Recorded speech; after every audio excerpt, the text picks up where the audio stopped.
Muito bem, bom dia a todos. É uma alegria estar com vocês. Muito obrigado, Gladys, em seu nome.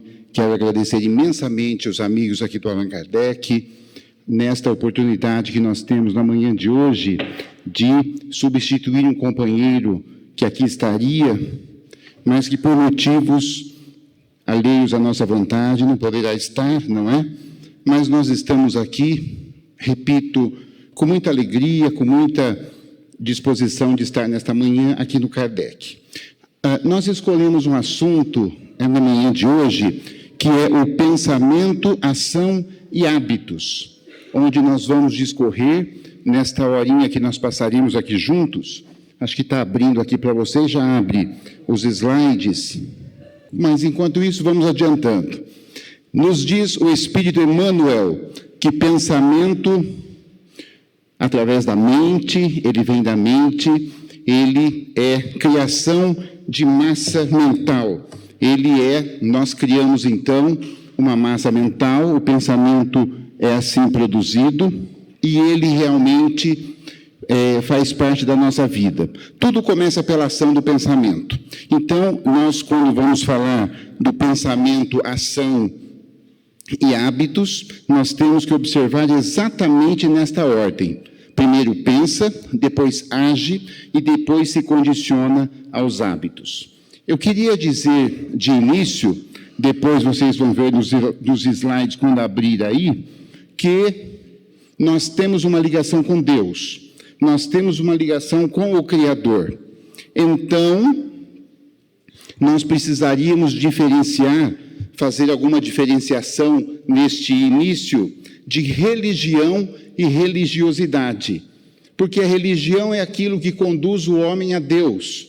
A religião hoje se tornou uma marca.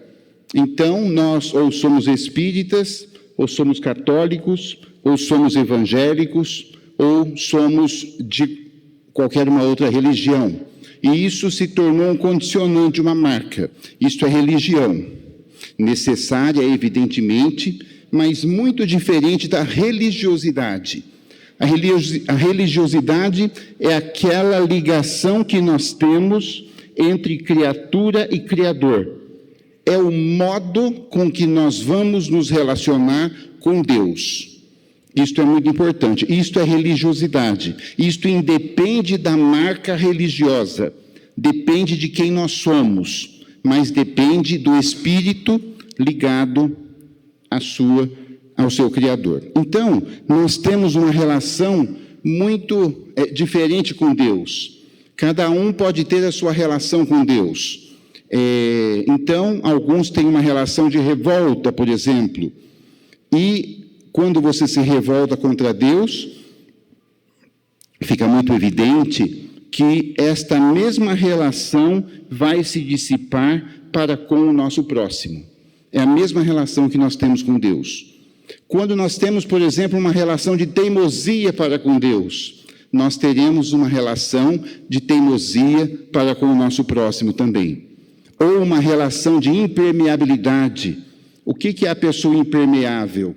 É aquela pessoa que a gente não consegue adentrar o seu âmago, adentrar o seu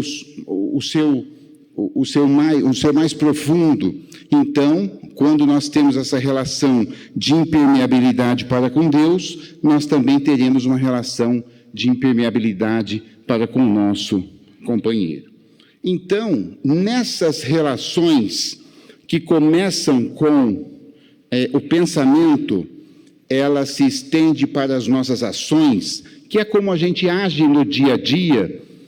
Isso se transformará com toda certeza nos nossos hábitos. E é disso que nós vamos falar na manhã de hoje. Então, meus amigos, o que é o hábito?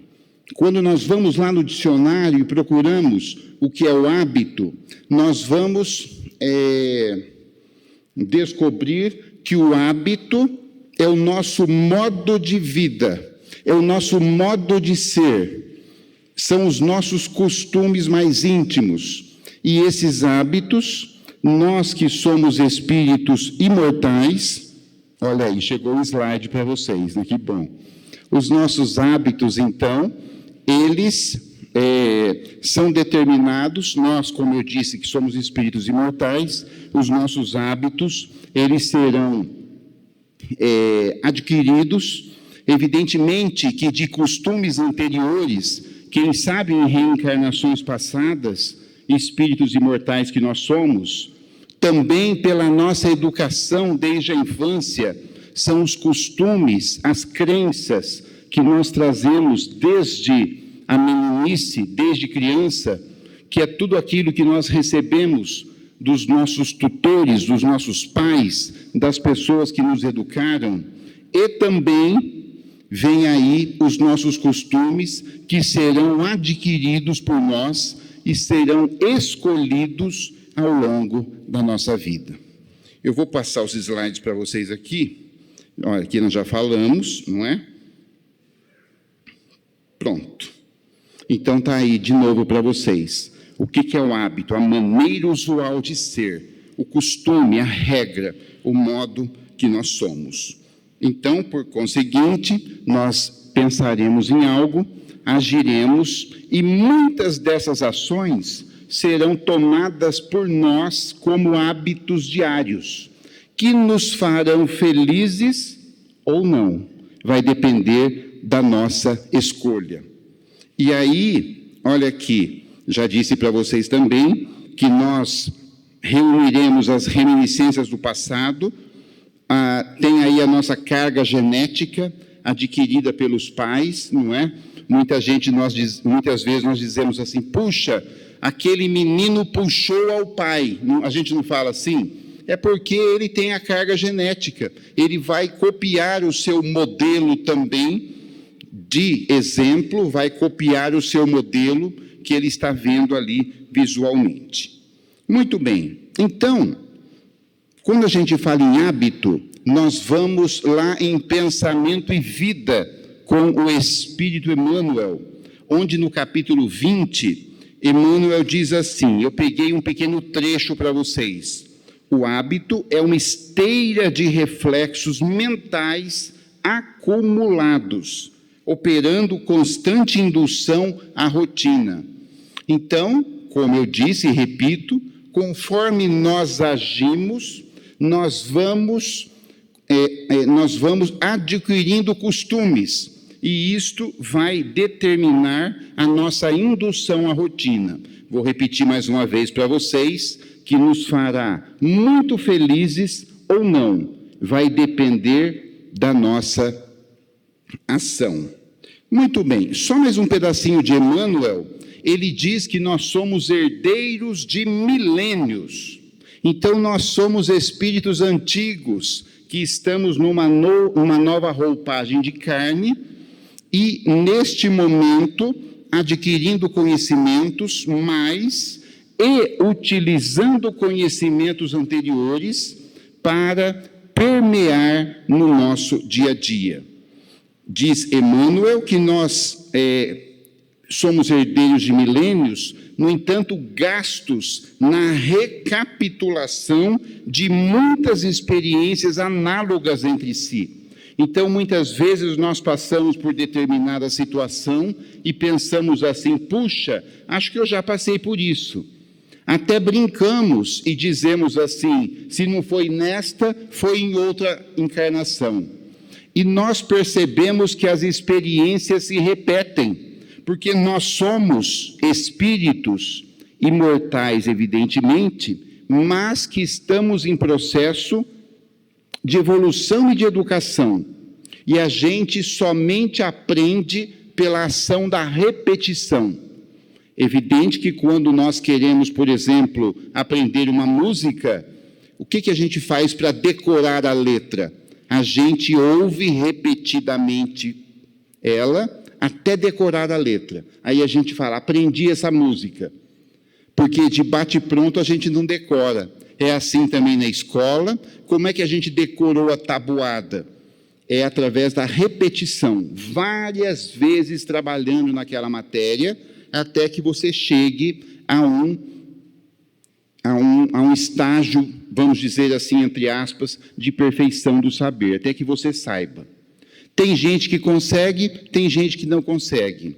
Tem gente que não aprende a tabuada nunca. Uma vida inteira não se dá com a tabuada. Outros, logo de início, já aprendem, já assimilam aquele saber, porque nós, segundo os especialistas, cada um temos um campo do saber onde nós temos mais facilidades. Mas só concluindo aqui os termos de Emmanuel, ele diz que nessas experiências análogas, parecidas entre si, vivemos até agora quase a maneira de embarcações ao gosto da correnteza, no rio de hábitos aos quais nos ajustamos sem resistências. Ora, nós estamos aqui nesta casa hoje numa condição muito especial. Nós estamos aqui fechados pelo acrílico, nós estamos aqui com cadeira sim, cadeira não, nós estamos utilizando, a maioria de nós, máscaras para se proteger das gotículas permeáveis ao nosso organismo, e isso tudo determina um processo de mudança. Todos nós precisamos aprender algo, ou aprender muito, com esta pandemia. É uma mudança de hábito. Nós assistimos o desencarne de muita gente querida. Quem não teve um desencarne muito próximo, com certeza tem um amigo, um parente, um conhecido, um vizinho que viu o ente querido partir para o outro lado da vida.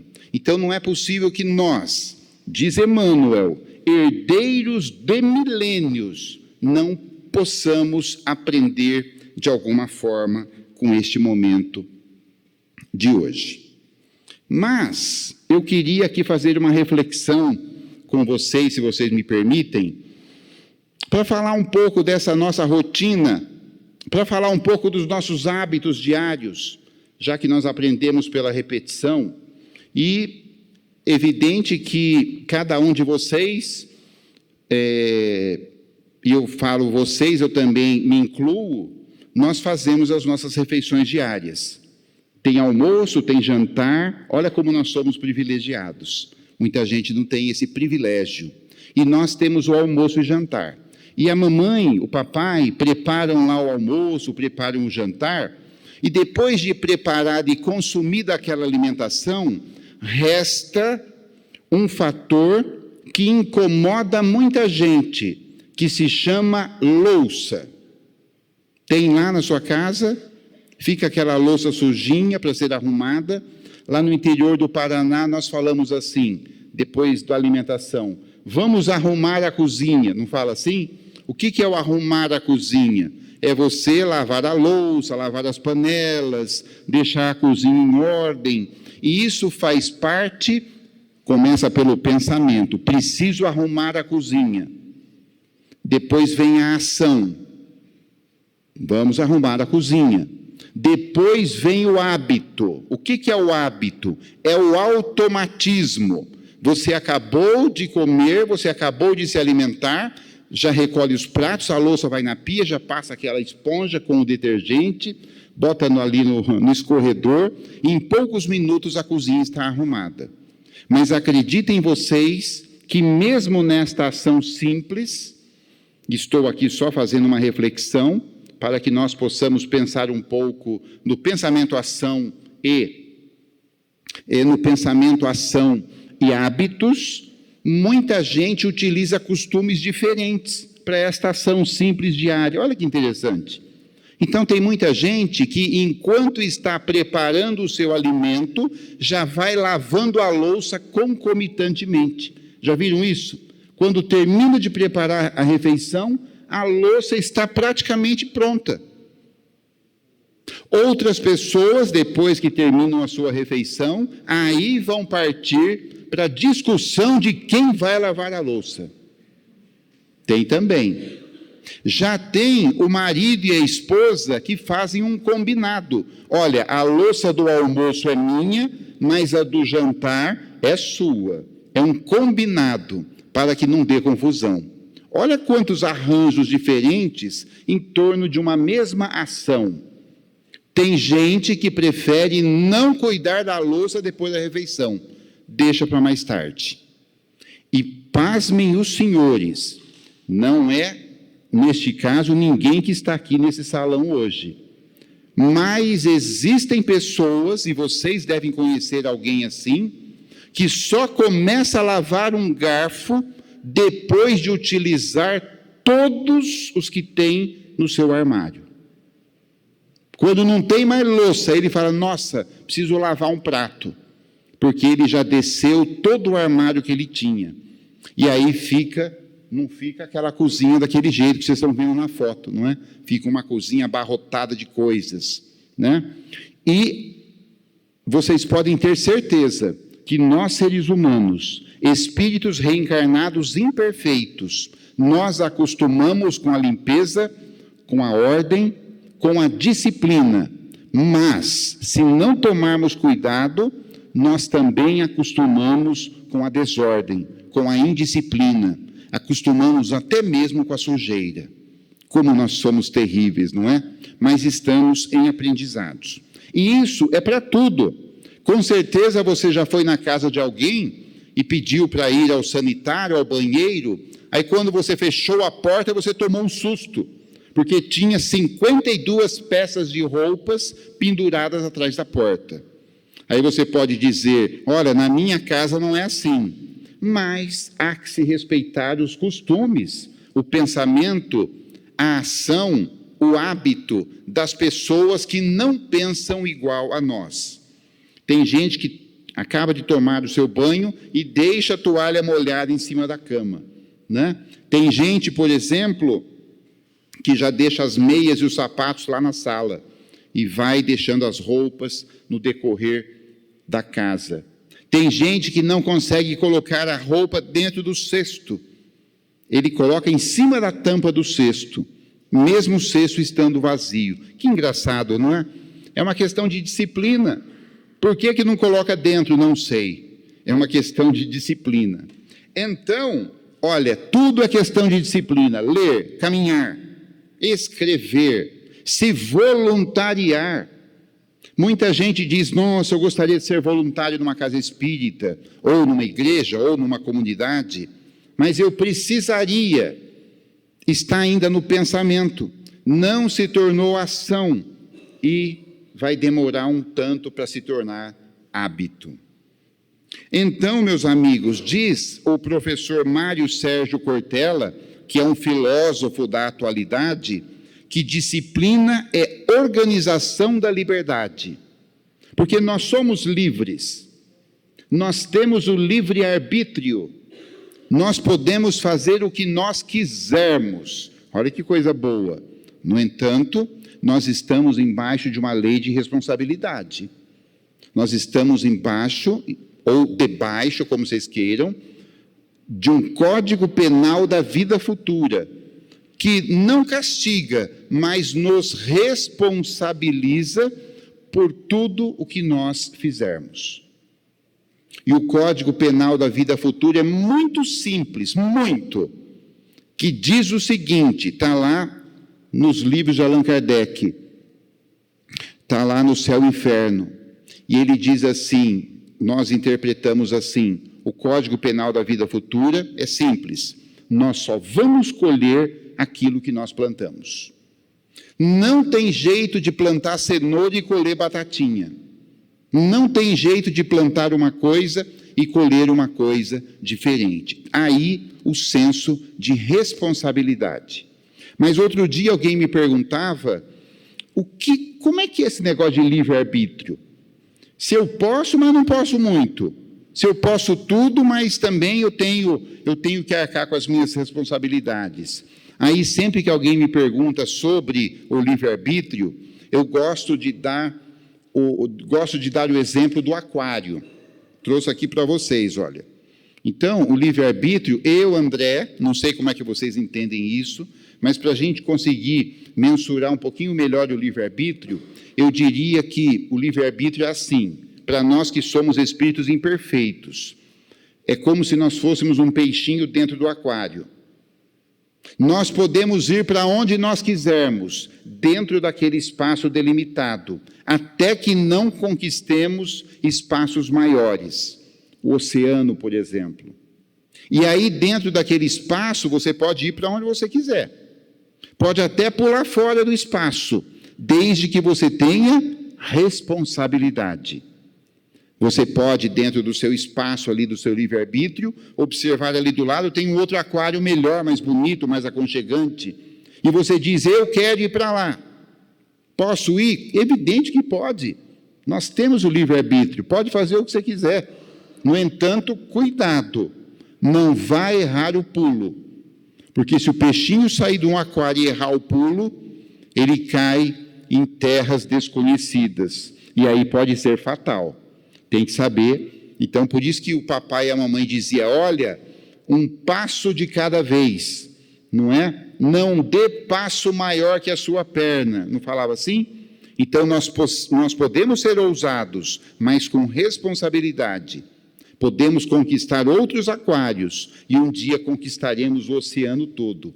Isto eu entendo como livre-arbítrio. Não sei se vocês concordam com esta forma de apresentar este conceito, já que é um conceito totalmente amplo e muito ainda a ser estudado. Então, olha aí, esforçar para a realização da ação vai determinar, com certeza, os nossos hábitos.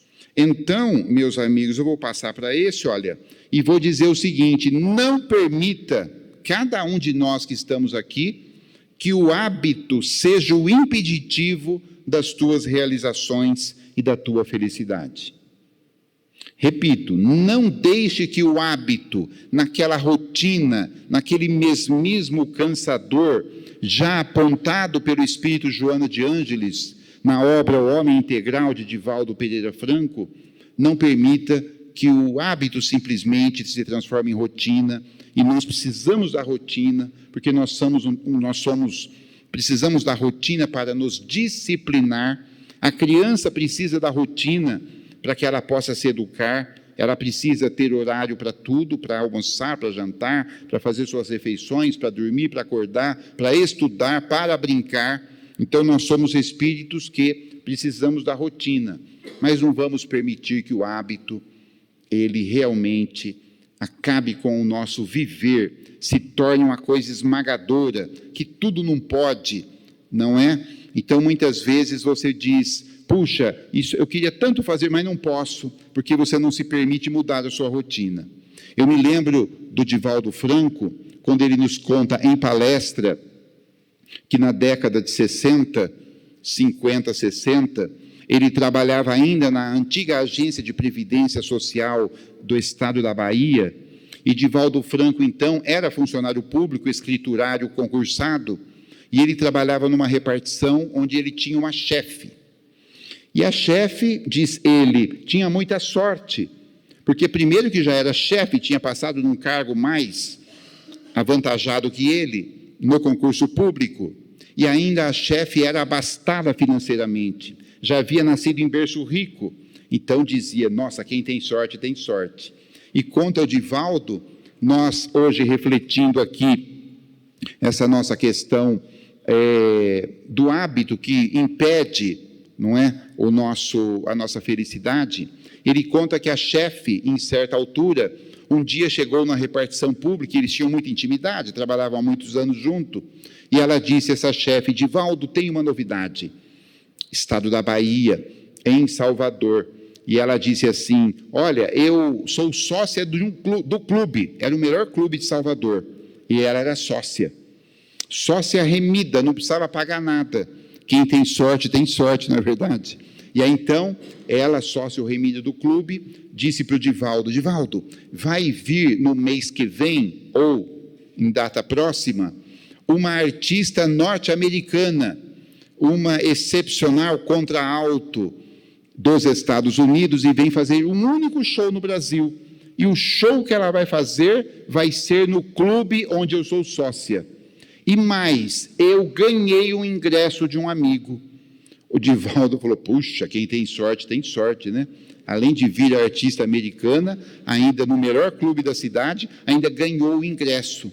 Mas disse a chefe, ele disse, puxa, que beleza, ela disse assim, mas eu estou pensando que eu não vou poder ir. Ele falou, como não vai poder ir? Você ganhou o ingresso? E ela disse assim, não, sabe o que é? é que o show começa às 9, deve terminar ali por umas 11 da noite, e eu me deito às 10. Eu me deito às 10. Então, olha aí a nossa reflexão da manhã. O hábito, a rotina, impedindo a felicidade própria. E aí o Divaldo protestou, disse, mas como é que pode? Não, você tem que ir. É um dia só, é uma noite. Ah, mas eu não gosto de perder hora de sono, porque aí no outro dia eu fico muito mal. Mas é uma sexta-feira que vai ser o show, no outro dia você nem trabalha. Não, mas eu tenho mais coisas para fazer. E aquela discussão foi se arrastando ao longo dos dias. E todo dia o Divaldo perguntava, como é que é, vai ou não vai? Ela, estou pensando, acho que eu não vou, né? E aí chegou na semana do show, vai ou não vai, não sei. Foi chegando a quarta-feira, na quinta-feira Divaldo resolveu dar um ultimato. Minha filha, você vai ou não vai? Na verdade ele estava querendo o ingresso dela, né? Mas ela não se manifestava também, ele achava deselegante pedir, e ela disse assim, resolvi, não vou. E ele falou, como é que você não vai? É uma contraalto norte-americana, cantora de maior sucesso no momento, uma negra belíssima, a primeira negra a entrar na Casa Branca, como é que você não vai? E ele disse, ela falou, eu acho que eu não vou, mas vai ter uma cadeira vazia lá no meio, a sua, e a artista vai notar a sua falta. E ela disse, resolvi, não vou. Ele falou, então você me dá o ingresso, que eu vou no seu lugar, conto tudo o que aconteceu, e aí, ela utilizando da rotina, do hábito de não se permitir ser feliz, e ainda não permitir que os outros sejam felizes, ela disse, Divaldo, não posso te dar o ingresso, porque eu ganhei de uma pessoa muito querida, e se ele ficar sabendo que eu dei o ingresso embora, ele vai até ficar chateado. Ele não foi, e ela também não foi, e perderam o show. Então, é isso que eu estou dizendo, é esta rotina, este hábito, que nos impede de ser felizes, e dizendo que o Espírito Emmanuel, como já citado aqui na manhã de hoje, que nós somos herdeiros dos milênios. Gente, nós carregamos hábitos profundos, hábitos seculares. Então eu costumo dizer que se bobear, nós entramos aqui nesse salão montados no elefante todo enfeitado, como a gente fazia na Índia. A gente entra aqui vestido de romano e ainda perseguindo cristãos, porque nós gostamos de perseguir, porque a religião boa é só a nossa, né? O outro é assim, é fanático, faz isso, faz aquilo, a gente persegue. Então, de repente, a gente se olha no espelho e se vê fazendo coisas que não deveríamos fazer já há muito tempo, que a doutrina espírita nos alerta tanto, que nós precisamos mudar, precisamos passar pela reforma íntima, precisamos mudar a nossa rotina, os nossos hábitos, as nossas ações, o nosso pensamento. Olha como essa questão do pensamento, hábito, pensamento, ação e hábito, ela vai e volta, não é? Pensamento, ação e hábito, ação, pensamento. É uma coisa que deve ficar muito aí no nosso íntimo para a nossa reflexão. Mas eu queria contar para vocês nesta manhã, eu estava na quinta-feira ainda na Casa do Caminho contando, a gente estava relembrando essas questões dos hábitos também, e aí foi quando a nossa companheira nos ligou, não é? E aí eu falei, eu vou falar do hábito lá também. E aí eu contei uma história que eu conto sempre, pode ser que eu já contei até aqui no Allan Kardec, mas sempre o público se renova, não é verdade? E sempre tem gente que ainda não ouviu. E refletindo essa questão dos herdeiros dos milênios, não é?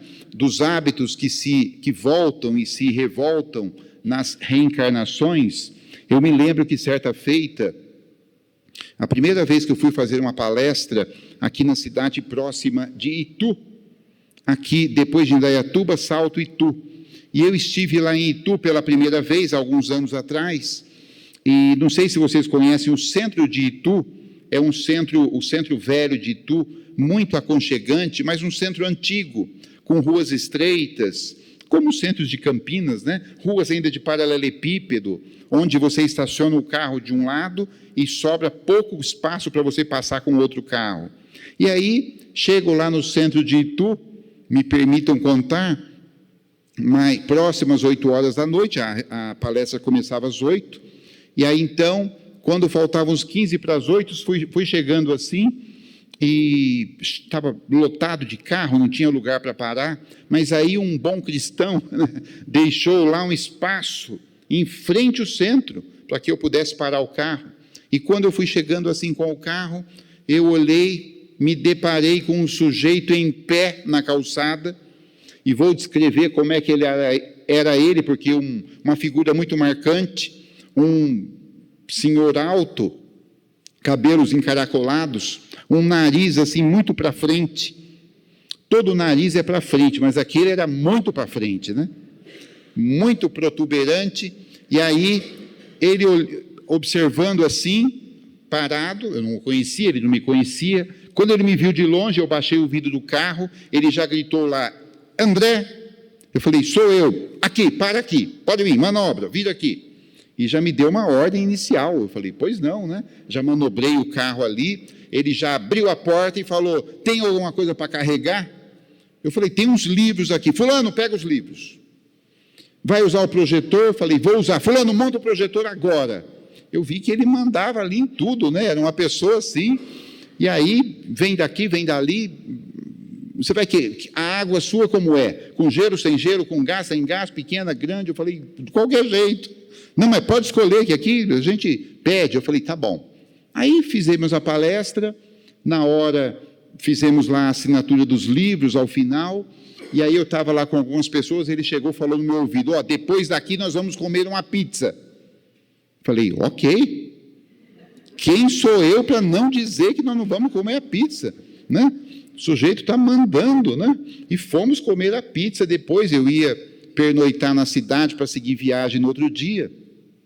E aí, uma criatura agradabilíssima, uma conversa boa, espírita de longa data, fui eu, a esposa e a filha, comemos uma pizza, conversamos, aí, em certa altura da conversa, e nós estamos refletindo aqui os velhos hábitos milenares, ele vira para mim e fala assim, André, vou te contar uma coisa, estive uma vez lá no Chico Xavier, e ele me disse, me revelou, que numa outra encarnação, eu fui um centurião romano. Você sabe quem é o centurião romano? É aquele sujeito que fica em pé na porta do palácio, com aquela lança na mão, e ele determina, ele é o dono da porta, ele determina quem entra, quem sai, como é que não é, e ele me disse isso, disse o Chico, eu fui um centurião romano, em determinada reencarnação. Aí eu falei para ele, olha, posso te falar uma coisa com todo respeito? Nem precisava da mediunidade de Chico Xavier para saber que você foi um centurião romano. Aí ele falou, por quê? Dá para perceber? Eu falei, não dá para perceber. E aí toda vez que eu vou a Itu, eu me encontro com ele, lembro dessa história, né? E digo para ele, estou contando sua história para todo mundo. Ele falou, que história? Ele nem sabe, porque ele só sabe a parte do centurião romano, nem sabe que eu já espalhei para todo mundo, que ele mandou montar o retroprojetor, a água, o livro, a manobra, e é assim que olha como nós somos antigos, e nós dificilmente saímos, não é? Desta redoma dos hábitos milenares. Então, meus amigos, vamos nós, que estamos estudando um pouquinho o Espiritismo, olha, nós estamos aqui numa casa espírita, num domingo de manhã, lotado aqui de gente, interessada em conversar, em ouvir, em refletir algo diferente.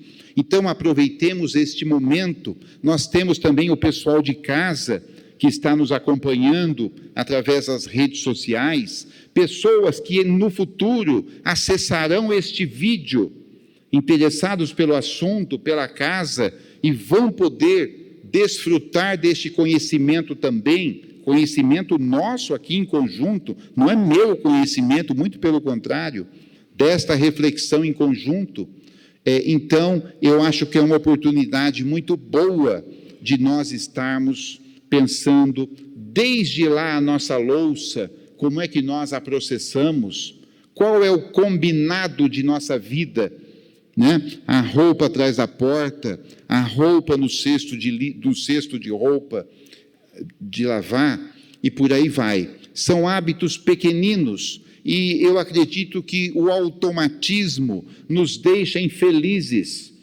Então, quantos de nós de manhã, você levanta naquela correria, aí você diz assim, você chega lá no seu carro, no seu transporte, você fala, puxa, será que eu escovei o dente?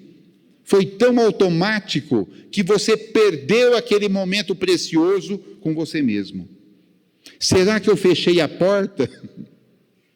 Será que eu fiz isso? Será que eu fiz aquilo? E aí, muitas vezes, nós precisamos voltar para conferir se nós fizemos ou não. Então, meus amigos, façamos esse exercício diário de verificação para que a gente possa ser mais feliz, com toda certeza. Mas eu não poderia deixar de trazer para vocês nessa manhã de hoje, nesses minutos que nós ainda temos, uma obra que eu recomendo e que é conhecida no meio espírita, mas que deve ser visitada e revisitada sempre. Quem não conhece, procure, que vai ter uma surpresa, uma grata surpresa na literatura colossal de Humberto de Campos, o Irmão X. E aí nós vamos ao livro Contos e Apólogos. É uma série de crônicas psicografadas por Chico Xavier, onde Irmão X, ou Humberto de Campos, nos traz o cotidiano do lado de lá e do lado de cá. Jornalista, repórter, que ele foi e que ainda o é do plano espiritual. E Humberto de Campos nos traz aqui uma história, um depoimento do João Mateus. Então, eu vou apresentar para vocês agora o João Mateus. O João Mateus, conta Humberto de Campos, que era um espírita, já com 50 anos de idade, e quando ele completou meio século de vida, conta Humberto de Campos que ele foi à casa espírita, se congratulou lá com seus companheiros, e depois, chegando à sua casa, foi dormir, foi fazer o seu repouso. E no repouso, ele teve um sonho. E nós sabemos o mecanismo do sonho, como funciona para o espírito, uma vez que o espírito não tem a necessidade do sono, do repouso, como o corpo. E aí, então, conta Humberto de Campos que João Mateus foi ao plano espiritual e chegou lá em determinada paragem, né, determinada paisagem, vamos dizer assim, e aí então veio um espírito e disse para ele, João, você está no plano espiritual, vulgo céu, né, como nós chamamos, você está no plano espiritual, então vamos repassar a sua ficha por medida de precaução? E diz que o João tomou um susto, quando colocou o espírito na mão dele, uma ficha. Esse livro é de 1950 e pouco, então naquele tempo devia ser a ficha. Hoje colocaria na mão dele um tablet ou alguma coisa assim, né? Porque o plano espiritual deve estar muito mais avançado que nós, sem dúvidas, não é? Mas na época colocou a ficha na mão dele e ele, assustado, olhou aquela ficha e leu o seguinte: palavras não minhas, de Humberto de Campos, João Mateus, renascimento na Terra, em 1904. Berço manso, vão observando como era a vida da pessoa. Berço manso, pais carinhosos e amigos. Inteligência preciosa. Nós estamos falando no início do século XX, onde haviam outras convenções de educação, de família, não é? Cérebro claro, instrução digna, bons livros, juventude folgada, boa saúde, invejável noção de conforto, sono calmo, excelente apetite, seguro abrigo doméstico, constante proteção espiritual. Nunca sofreu acidente de importância. Aos 20 anos empregou-se no comércio. Então ele tinha uma vida boa, uma vida muito regular, uma vida sem grandes atribulações, uma vida tranquila, como se diz. Não teve grandes provas, grandes expiações, assim como fator de vida. Casou-se aos 25 anos, atenção, em regime de escravização da mulher. Nós estamos falando aqui, portanto, 1904 e 1929. A mulher nem votava, né? Católico romano até os 26. Presenciou sem maior atenção, repito, sem maior atenção, 672 missas. Essa figura que vocês veem no telão é justamente Humberto de Campos, o irmão X. Aos 27 anos de idade, transferiu-se para as fileiras espíritas. 27 anos. Estava com 50, faz tempo que era espírita, não é?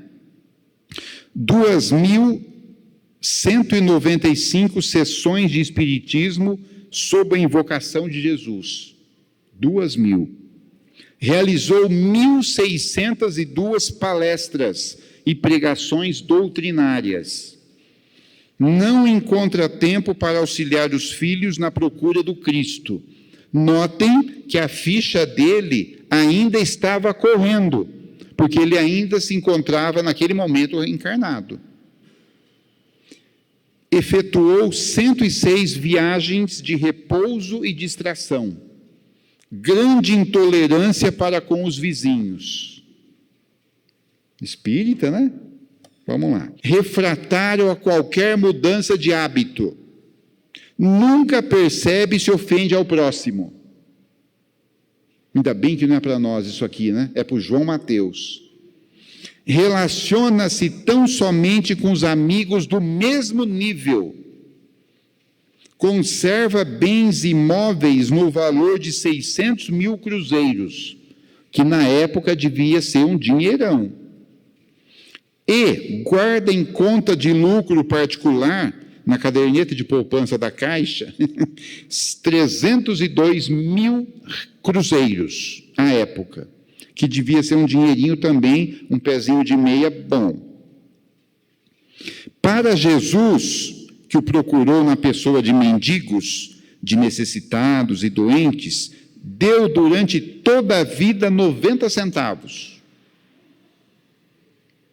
Para cooperar no apostolado do Cristo, já ofereceu 12 cruzeiros em obras de assistência social. Ufa, que bom, né? Que os 90 centavos só é pouco, né? Mas já 12 cruzeiros já é alguma coisa, não é? Estou bem. Débito, 3 pontinhos. Conta o espírito Humberto de Campos, que quando ele foi ler o débito, quanto ele estava devendo, ele acordou. Ele acordou e não pôde ver o débito. E acordou assustado, impressionado com o que ele leu. E à noite, na casa espírita, ele foi falar com os companheiros. Gente, tive um sonho, e eu preciso mudar. Eu preciso fazer poeira. Eu tenho coisas para fazer.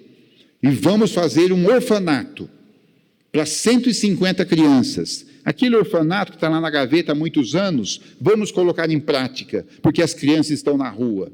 Foi despertado, estava feliz, e os companheiros, puxa, que bom, porque ali ele era um líder, ele tinha voz ativa, ele que poderia comandar uma ação deste nível, e aí ele feliz, muito feliz, pela ação que ele faria, e conta Humberto de Campos que naquela noite, próxima ao sonho, João Mateus desencarnou.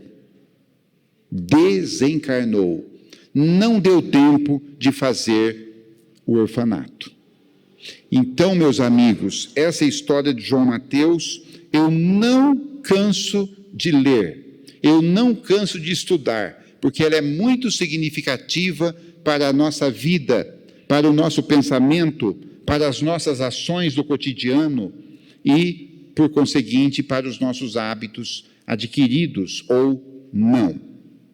Então, veja, nós somos espíritos imortais, precisamos da renovação de antigos hábitos para melhor deixar velhas convenções de lado, sair do circuito fechado do pensamento, aquele pensamento que vira uma obsessão, coisas que não levam a lugar algum.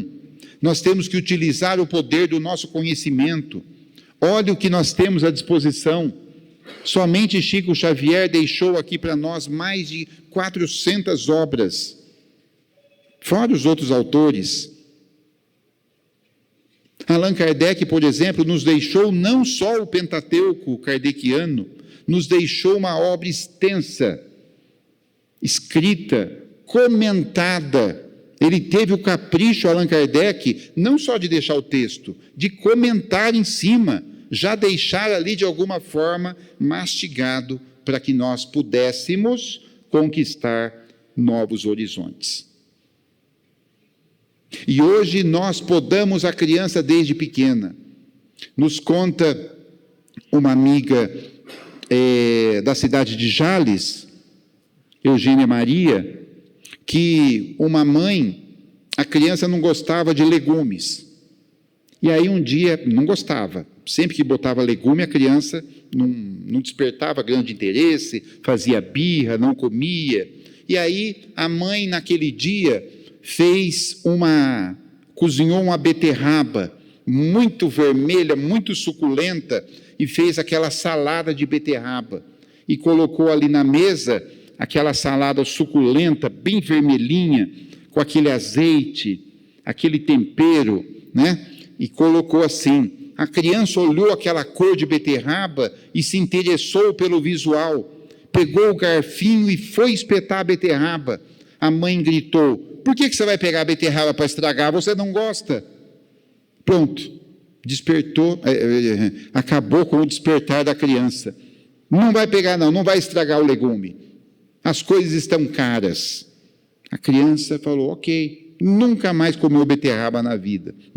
Então, vamos deixar que o outro se manifeste, para que a gente possa ir em busca do desconhecido também.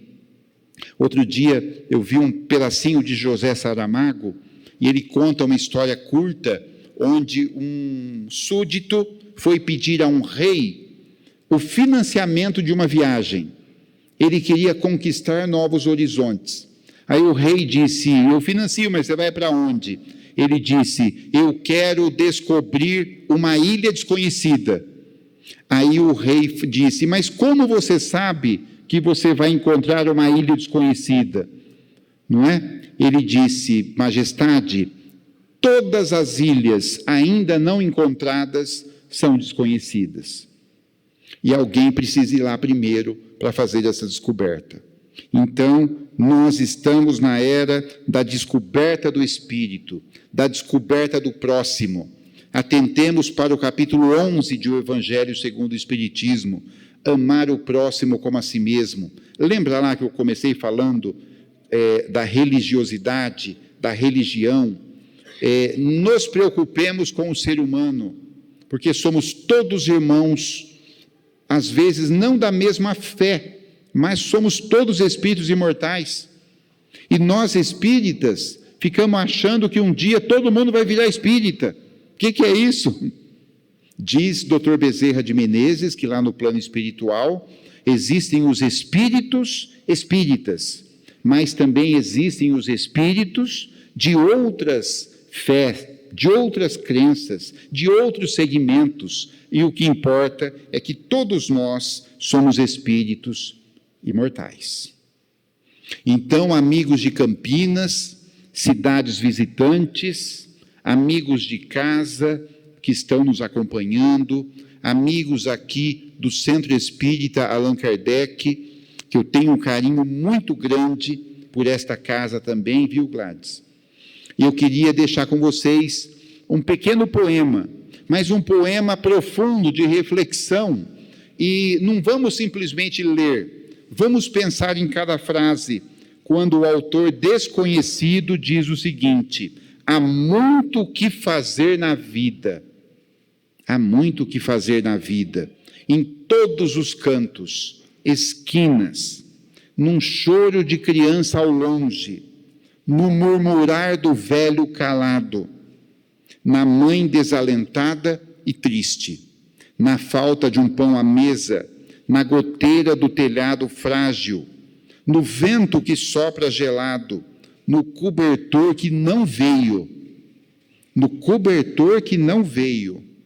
na sopa que não chegou, no chão frio da madrugada, na dor que não foi acorrida, na ferida que não fechou, no grito que calou, na palavra que não foi dita, mesmo na hora mais difícil. Há muito o que fazer na vida, na casa simples de barro, na palafita das águas, no barraco de madeira, no abrigo de plástico imundo, no papelão sob a calçada, num canto escuro, numa beira qualquer por ali. Há muito a fazer na vida, olhar nos olhos molhados, olha como isso é significativo, enxugar a lágrima que corre em rostos abatidos, em sorrisos distraídos e ausentes, em murmúrios incompreensíveis, em vidas vazias e ocas. Há muito o que se fazer quando se abre os braços, num abraço apertado e demorado, num bom dia destemido, no hábito de um novo olhar, a quem não tem atenção, na rua, na vida, na construção da sua história. Então, meus amigos de Campinas, assim é a nossa fala de hoje. Agradecendo imensamente a presença de todos, eu queria deixar neste final, eu agora estou utilizando o seguinte método, eu sempre deixo 2 frases no final, mas frases que não devem ser guardadas na memória, porque a memória é muito frágil, a gente esquece muito fácil. São frases que devem ser guardadas no coração. E outro dia eu li uma frase, que vou reproduzi-la aqui à minha maneira, também não lembro o nome do autor, é um autor da modernidade, mas ele dizia assim, olha que interessante, todos os dias de manhã eu dou uma piscadinha para Deus e peço para que a vontade dele seja igual à minha, mas se não for, que prevaleça a vontade dele. E a segunda frase que eu queria deixar para vocês é de um poeta que eu amo muito, que é Mário Quintana, o poetinha de Alegrete, do Rio Grande do Sul, e ele diz o seguinte: todas as pessoas que atravancam o meu caminho passarão, eu, passarinho. Muito obrigado a todos, bom dia.